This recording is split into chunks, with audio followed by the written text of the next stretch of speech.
할렐루야. 예, 주님의 은혜가 여러분 가운데 충만히 임하시길 기도하고 축복합니다. 간단하게 이제 제 소개를 먼저 드리자면, 저는 이제 조성웅 담임 목사님과 이제 합신 35기 동기고요.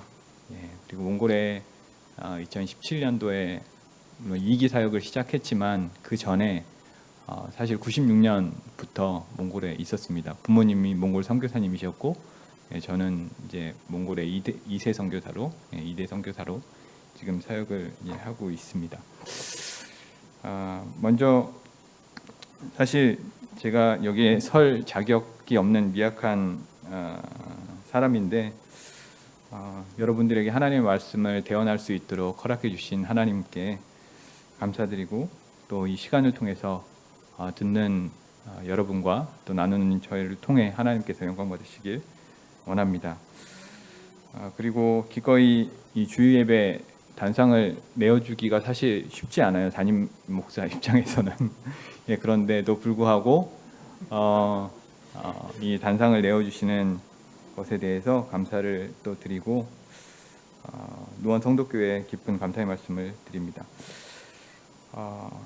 사실 저는 이제 몽골에 살면서 한국에 올 때마다 조금 이제 낯설다 그럴까요? 한국임에도 불구하고 좀 이제 낯선 그러한 풍경을 맞이하게 됩니다. 왜냐하면 몽골 사람들은 굉장히 느긋하고 여유로운 삶의 패턴을 이제 가지고 살아가는데, 한국 사람들은 굉장히 일찍 하루를 열잖아요. 6시부터 이제 출근하시는 분들도 계시고 이러다 보니까 굉장히 숨가쁘고 또 긴장되는 것 같은 그런 느낌을 많이 받곤 합니다. 그러면서도 그걸 통해서 이제 깨닫게 되는 것은, 정말 한국에서 저희를 이제 저희 가정과 저희 사역을 위해서 기도해 주시는 많은 또 동역자들과 또 기도 후원자들이 처한 환경이 참 팍팍하고 어렵고 정말 숨가쁜 그러한 상황 가운데 있구나. 그러면서 선교지에서는 알지 못했던 그러한 상황들 속에서 이곳에 있으면서 알게 되면서, 제가 오늘 말씀을 또 어떤 말씀을 나눌까, 이 말씀이 정말 이 숨가쁜 한국 사회를 살아가는 여러분에게 정말 하나님의 격려와 또 위로가 되었으면 좋겠는데, 그런 기도를 하다가 최근에 있었던 저에게 있었던 몇 년간 한 2, 3년 동안 있었던 일들을 중심으로 저에게 주셨던 마음들을 함께 좀 나누고 싶었습니다. 사실 선교지에서 오시는 선교사님들이 아까 전에 보니까 이제 캄보디아에서도 선교사님이 계시다고 들었는데, 선교지에 오면 뭔가 다이나믹하고 또 이방인들이 죽게 돌아온 고넬료 집에 성령이 임했던 것처럼 그 베드로의 그런 고백과 같은 그러한 좀 역사적인 역동적인 그러한 일들이 좀 선포되어지고 그랬으면 좋을 것 같은데, 사실 제목 자체가 좀 우울하잖아요. 실패의 자리에 찾아오신 주님. 사실 저는 지금 이 3년 동안 많은 실패와 또 아픔과 고난 가운데 지금 놓여 있습니다. 그런 가운데 이제 하나님께서 한 달 전에 이 말씀을 통해서 저를 위로해 주신 부분들이 있거든요. 그래서 그런 부분들을 함께 나누길 원합니다. 오늘 본문은 겉으로 보기에 철저하게 실패한 사람들을 찾아오시는 예수님의 모습을 우리가 발견하게 됩니다. 왜 이들이 실패했는가? 우선 우리가 잘 아는 것처럼 오늘 등장하는 베드로를 중심으로 한 7명의 제자들이 어떻게 예수님을 따랐는지, 예수님을 따르긴 따랐는데 예수님이 의도하셨던 하나님 나라와는 정 상관없는 자신들의 나라를 추구하고, 또 예수님이 겟세마네 동산에서 기도할 때도 그들은 졸음을 참을 수 없어서 육신 앞에 패배한, 피곤 앞에 패배한 그러한 모습들, 그리고 예수님 예수님의 죽음이 코앞에 있을 때까지 그들은 자리 다툼을 하면서 결정적으로 예수님께서 돌아가실 때 모두가 예수님을 모른다 하고 떠났던 그러한 실패자의 모습이었습니다. 어떻게 예수님을 3년이나 따라다니고 예수님의 그 기적을 직접 보고 예수님의 말씀을 그 육성으로 직접 들었으면서도 불구하고 어떻게 실패하였을까?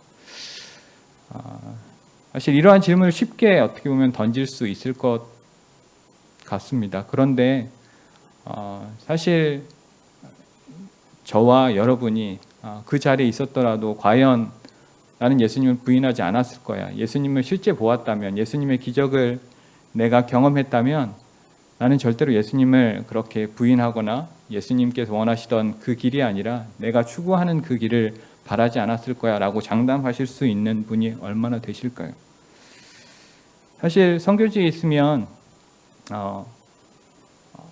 여기 한국에서는 경험하지 못하는 많은 일들을 또 많이 경험하게 됩니다. 갈급한 영혼들이 주께로 돌아오는 역사들을 한국에 있을 때보다는 훨씬 더 많이 이제 경험하게 되고요. 그리고 또 그러한 곳에 하나님께서 성령님께서 역사해 주셔서 많은 이적과 또 그러한 귀신이 떠나감들이 또 일어나기도 합니다.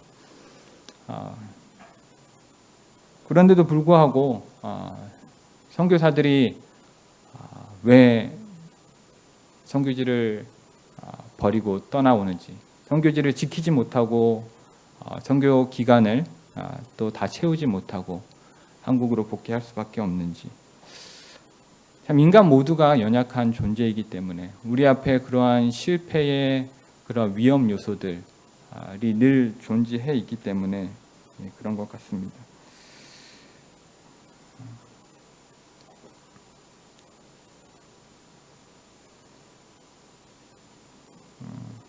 오늘 말씀의 마지막 절을 보면 예수님께서 오늘 제자들에게 나타난 것이 세 번째라고 말씀하십니다.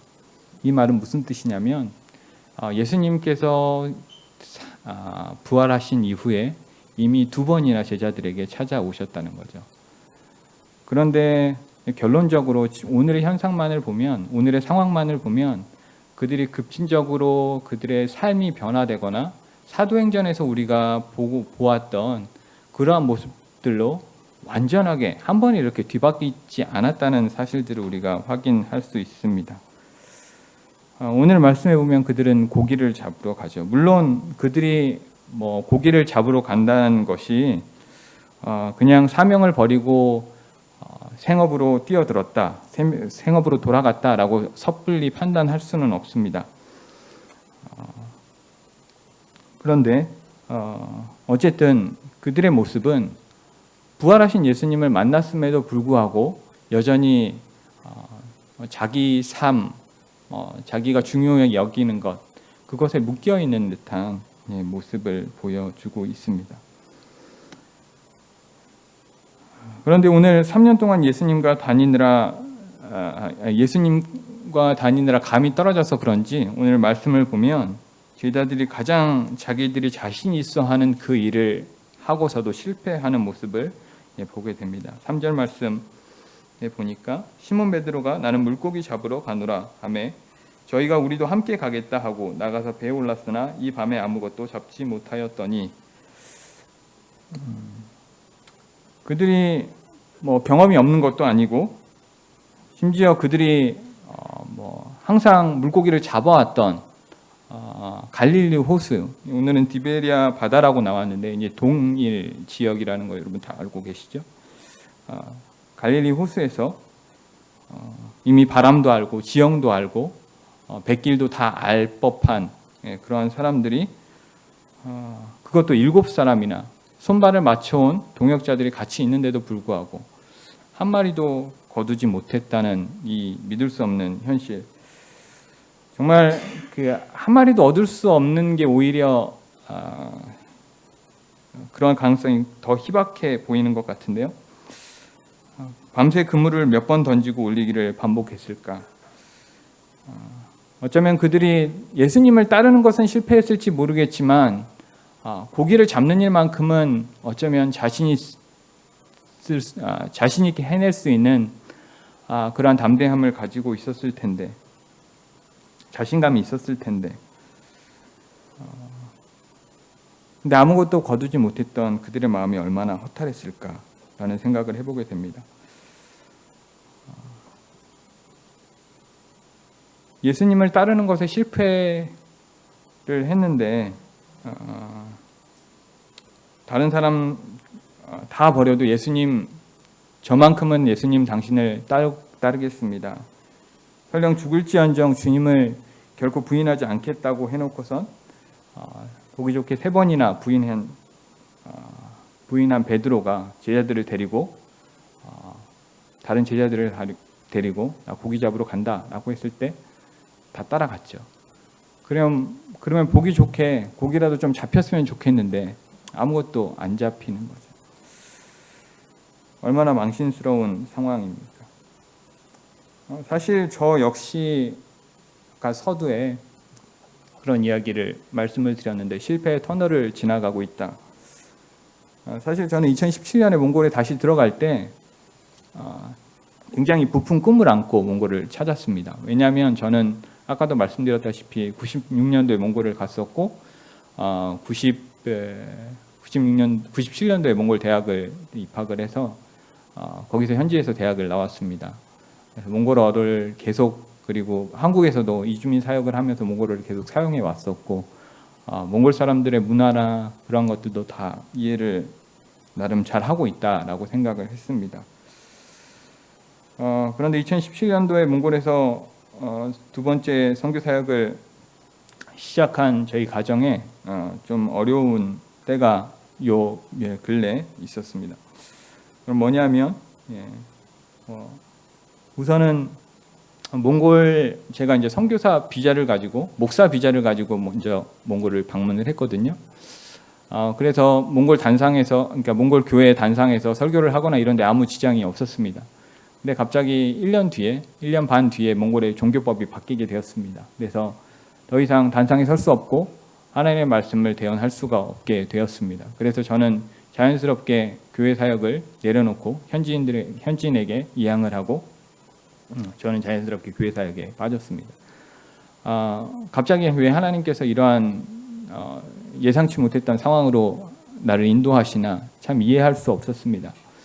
그러다가 2019년에 기관 사역을 그때부터 이제 시작하게 되었는데, 기관 사역은 제가 이제 병원 사역을 했습니다. 저희 아내가 이제 간호사였고 저는 이제 원목으로서 이제 거기서 사역을 쭉 하다가 같은 동역자에 의해서 동역자가 제 이제 가정을 이제 조금 약간 배신이라 그럴까요?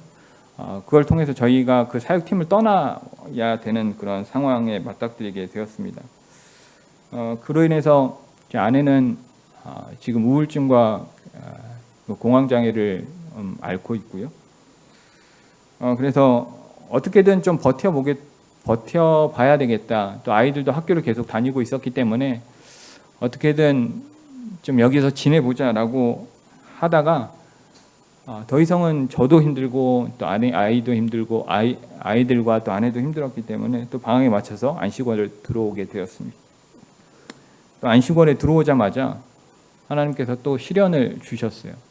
그 시련은 무슨 시련이었냐면 아이가 갑자기 하루아침에 무릎에 물이 차기 시작하는 거예요.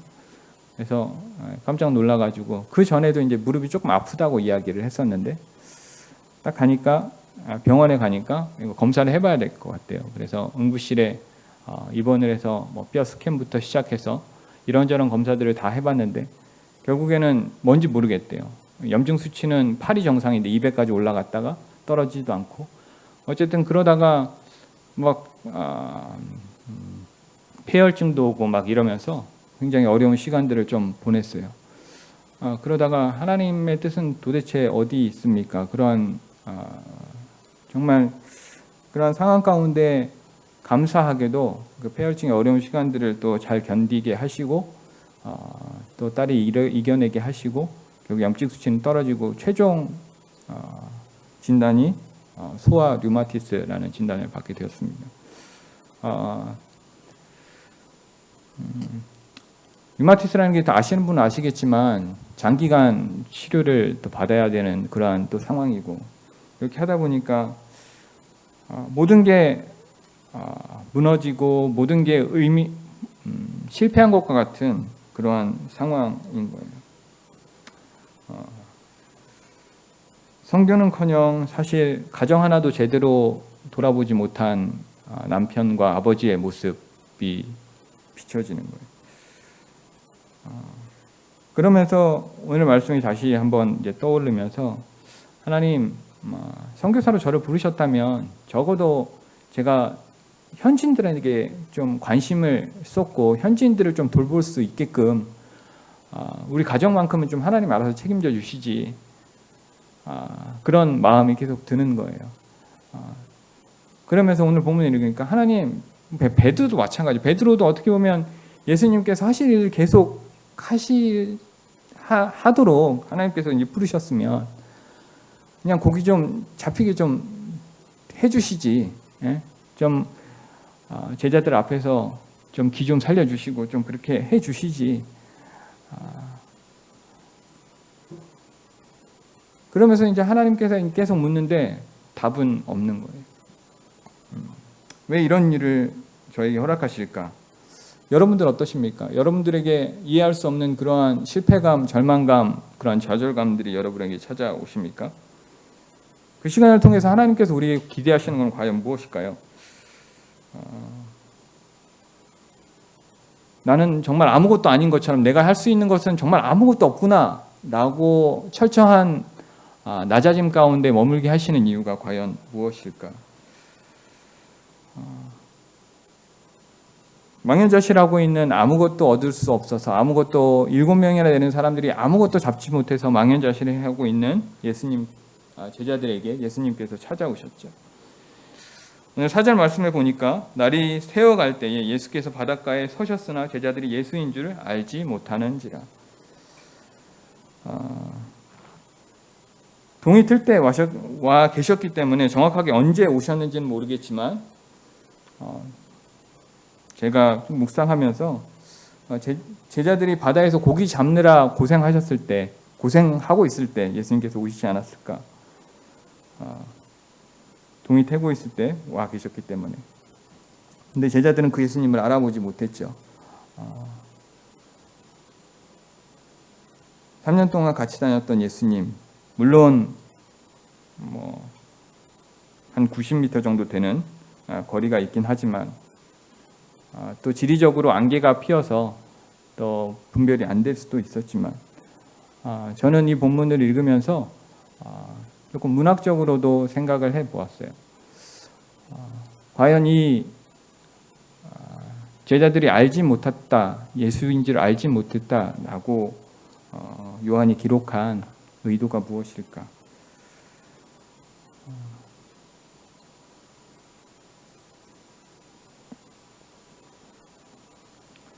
고기 잡는다고 자기네들끼리 용 쓰는 모습을 예수님께서 빤히 이제 지켜보셨을 텐데, 어떻게 보면 고기 잡지 못해서 허탈해하는 그들의 마음보다 예수님의 마음이 더 허탈하지 않으셨을까? 실패 앞에 답답한 우리 마음보다 더 답답한 마음이 주님의 마음이 아니었을까라는 생각을 저에게 주셨어요. 도무지 자기 일에만 관심이 있고 옆에 누가 있는지, 누가 와 있는지 신경도 쓰지 않는 제자들의 모습처럼 내 가족이 중요하고 내 사역이 중요하고 어떻게 보면 내 인생이 중요한 선교사든 누구든 간에 예수님께서 그렇게 제자들을 바라보시는 것처럼 우리를 바라보시는 것은 아니신지. 그러면서 예수님께서는 더 친근하게 제자들에게 다가가시죠. 제자들은 몰라보지만 예수님은 제자들을 알아보시고 아무것도 없는 제자들의 상황을 뻔히 아시면서 이렇게 질문하고 계십니다. 5절 말씀입니다. 예수께서 이르시되 얘들아 너희에게 고기가 있느냐? 대답하되 없나이다. 예수님께서 왜 물어보셨을까요? 뻔히 없는 걸 알고 어쩌면 예수님께서 아무것도 잡히지 않게 하셨을지도 모를 그 일을. 예수님은 다 아시기 때문에 물어보실 필요도 없었을 텐데 예수님은 이 질문을 대답을 듣기 위한 질문이라기보다 다른 목적이 있으셨을 것이라는 생각이 듭니다. 제자들에게 자기 자신을 성찰하고 또 직면할 수 있도록 예수님께서 의도하시지 않으셨을까? 그렇지 않으면 예수님이 자기 온 것을 자기가 왔는데도 그것들을 모른 채 고기 잡느라 여념이 없었을 그 일을 중단시키게 하신 게 아니실까? 그 질문에 대한 제자들의 대답은 못 잡았어요. 아무것도 못 잡았습니다. 그리고 이어서 오른쪽에 예수님은 제자들에게 이렇게 이야기합니다. 그럼 오른쪽에 던져봐. 예수님께서 워낙 고기 잡는데 탁월하셔가지고 오른쪽에 던지면 그게 잡힐 거라고 아셔서 오른쪽에 던지라 하셨을까요? 그들이 오른쪽을 던지는 걸 깜빡했을까요? 예수님께서 왜 오른쪽을 던지라고 하셨을까요? 예수님께서 하신 말씀은 너 자신을 믿지 마. 너 자신을 의존하지 마. 이렇게 제자들에게 요구하시는 건 아닐까? 내 말을 믿어. 처음 나를 따랐을 때처럼 나를 믿어. 자기 직면으로 제자들을 겸손케 하시고 그 인생의 주도권 그리고 그 사역의 주도권을 예수님께 다시 드리길 원하시진 않으셨을까? 다행히 제자들은 순종했죠. 그 결과 그들은 많은 물고기를 잡았습니다. 우리도 우리 과업과 또 성패에만 연연하느라 주님을 못 볼 때가 참 많이 있는 것 같습니다. 무언가 하나님은 우리의 인생을 스톱시키시고 무언가 하나님께서 그것을 통해서 저희에게 말씀하시는 것이 분명히 있으실 텐데 우리는 그것에 대해서 성찰하고 하나님의 뜻이 무엇인지 분별하는 것보다 그게 왜 안 됐지? 어떻게 하면 되게 할 수 있지? 그것에만 우리의 초점이 맞춰져 있는 것은 아닐지요.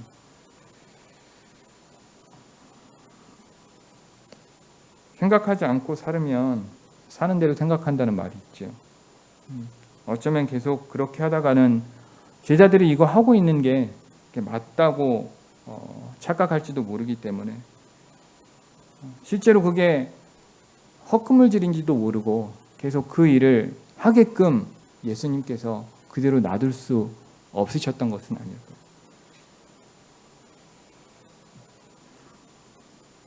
그래서 주님은 사랑하는 제자들에게 실패라는 잠깐 멈춤 버튼을 누르시고 자기를 성찰하게 하시고 그 주도권을 다시 하나님께 내어드릴 수 있도록 우리를 겸손케 하시는 하나님의 은혜인 줄로 믿습니다.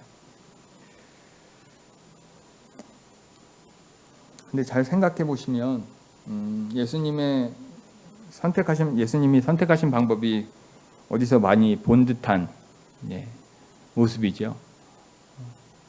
누가복음 5장 말씀에 보면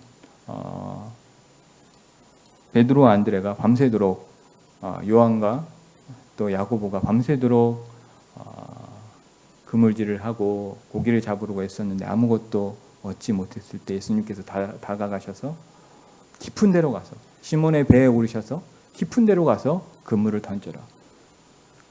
그때는 그물이 찢어질 만큼 고기를 얻었어요. 그리고 시몬은 그 앞에 엎드려 주여 나를 떠나서서 나는 죄인입니다. 이렇게 고백을 하죠.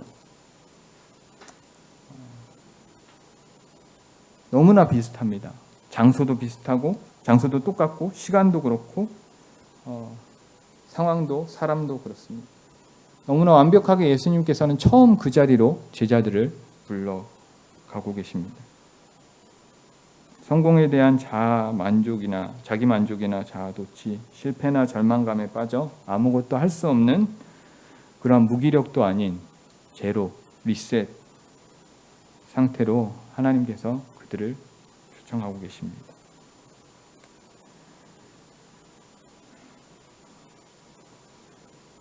그냥 내 인생을 복되다 하시고 내 삶이 완전히 그분께 받아들여졌음이 온전하게 인정되었던 그 시간으로 예수님은 제자들의 시간표를 돌려놓고 계십니다. 그래서 섬세한 요한은 그 예수님의 인도하심을 확인하고는 이렇게 소리칩니다. 주님이시다. 오늘 7절 말씀에 보니까 예수께서 사랑하시는 그 제자들에게 베드로에게 이르되 주시라 하시니 시몬 베드로가 벗고 있다가 주라 하는 말을 듣고 겉옷을 두른 후에 바다로 뛰어내리더라. 예수님께서는 이처럼 우리의 실패를 통해서 우리의 삶을 리셋해 주고 계시는 것 같습니다. 그냥 어느 정도 고쳐서 쓰는 정도가 아니라 처음 그 자리로 돌아가 첫사랑을 회복하고 나를 처음 부르시고 나를 처음 안아주셨던, 나를 사용하시겠다고 말씀하셨던 그 자리로 우리를 다시 불러주고 계십니다. 내가 주인 되어 살았던 불쌍한 인생이 아니라 예수님의 주인 되시던 그 자리로, 예수님만으로 충분했던 그 자리로 제자들을 불러주고 계십니다. 저도 지금과 같은 상황이 아니었으면, 선교사에게 배신을 당하지 않았더라면, 몽골의 종교법이 바뀌어서 안전한 선교사역을 계속 이어갈 수 있었더라면, 아내와 아이가 아프지 않았더라면 결코 발견하지 못했을 주님을 인지하고 또 주님께 달려갈 수 있도록 해주시지 않았나라는 생각을 해보게 됩니다.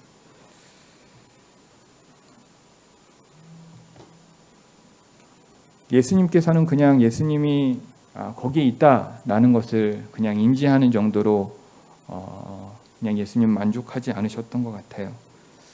오늘 말씀을 보니까 제자들도 베드로도 다 이제 육지로 올라왔습니다. 육지로 올라와 있는데 숯불이 있습니다. 그 위에 생선이 놓여 있고 떡도 있었습니다. 예수님께서 제자들을 위해서 아침 밥상을 차려놓으신 거죠.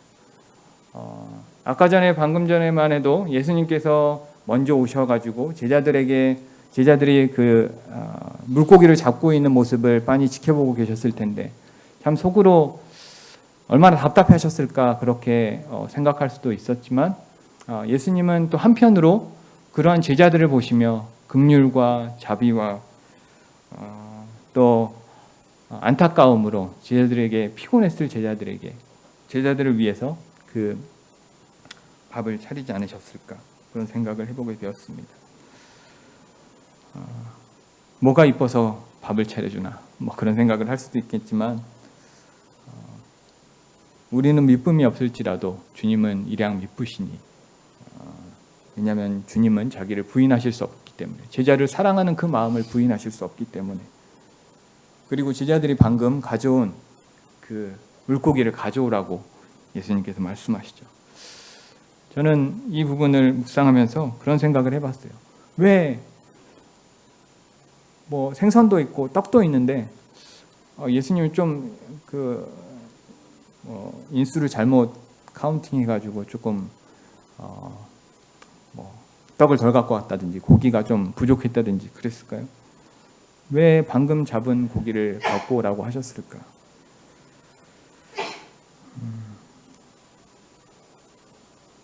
예수님께서 준비하셨기 때문에 결코 먹을 음식은 모자라지 않았을 겁니다. 예수님께서 잡게 해주신 생선이지만 제자들에게 그 생선을 가지고 와서, 너희들이 잡은 그 생선을 가지고 와서 우리 함께 먹자라고 이야기하시는 거죠.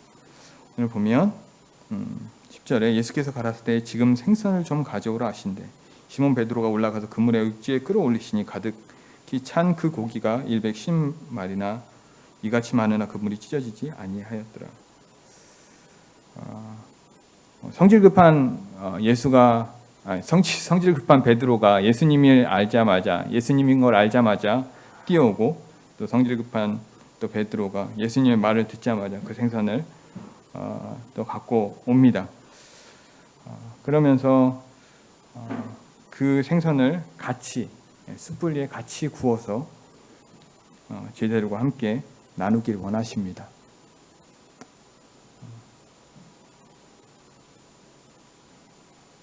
마치 예수께서 제자들과 식구가 되기를 원하시는 친밀함으로 제자들을 초청하고 계십니다. 마치 한국 사람들이 반찬을 앞에 두고 음식을 나눠 먹는 모습처럼 이따금씩 그냥 멀리 서 있는 제자와 예수님의 간격이 아니라 바로 밥상머리 앞에 있는 밥상머리 앞에 있는 예수님, 이 관계로 제자들을 초청하고 계시는 게 아닌가.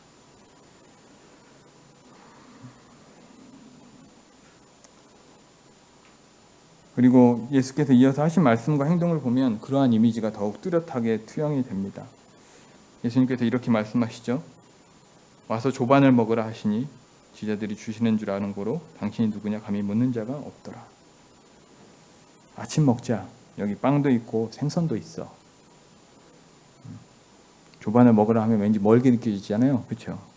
개역 성경이 좀 그런데 요즘 말로 생각하면 우리 같이 밥 먹자. 너를 위해 다 준비했어. 생선도 있고 빵도 있어. 우리 같이 밥 먹자.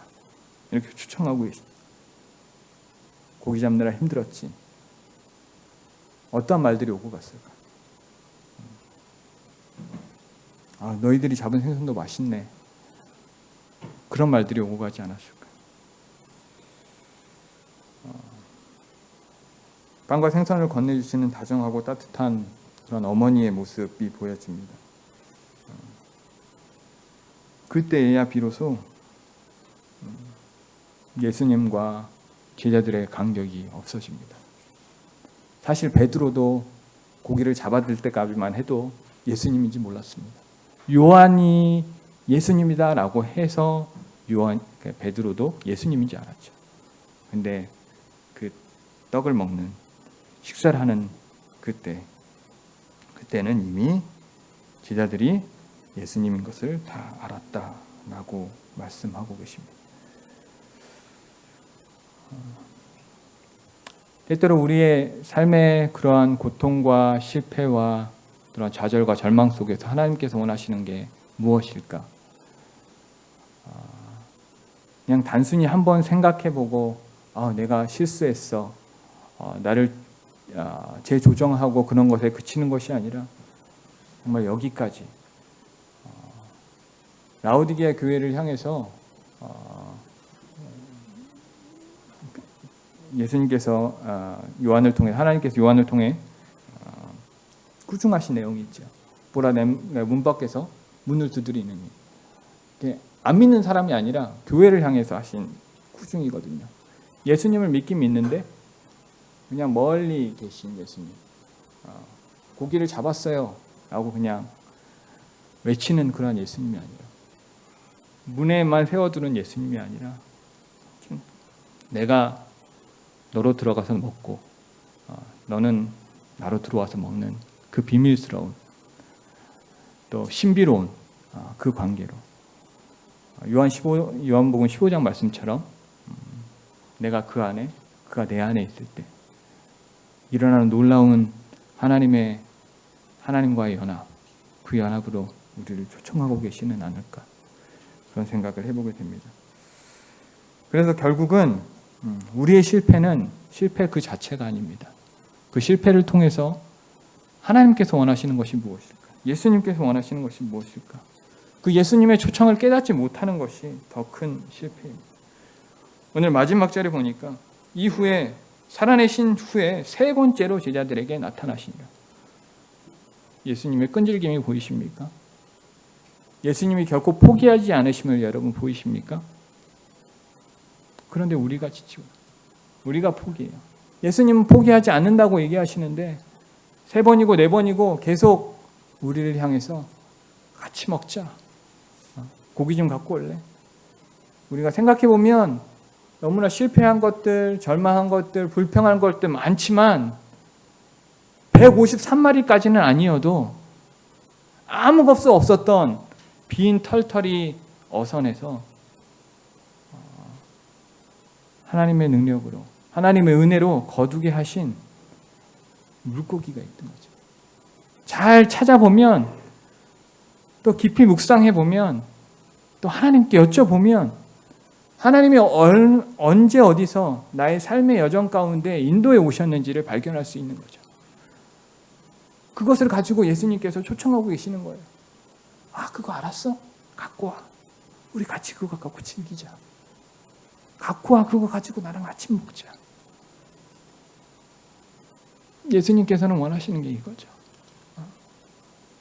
뭐 대단한 사역을 하거나 내 인생의 성공을 하거나 뭐 브라운관에 비춰서 하나님께 모든 영광을 올리게 됐습니다. 그런 연예인들이 뭐 식상하게 이야기하는 그러한 자리가 아니라 나의 실패의 자리에서도 그 한 마리, 두 마리의 생선을 가지고 하나님 감사합니다.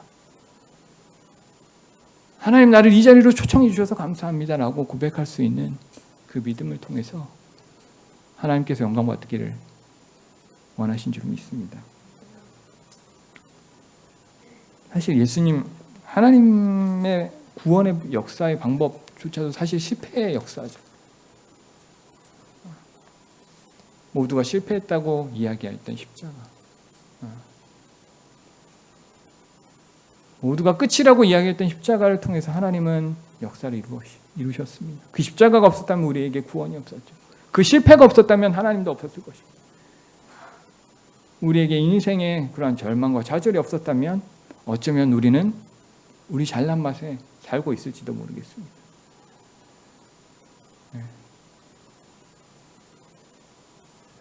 하나님, 내가 이 시간 결단하면서 우리 같이 기도했으면 좋겠습니다.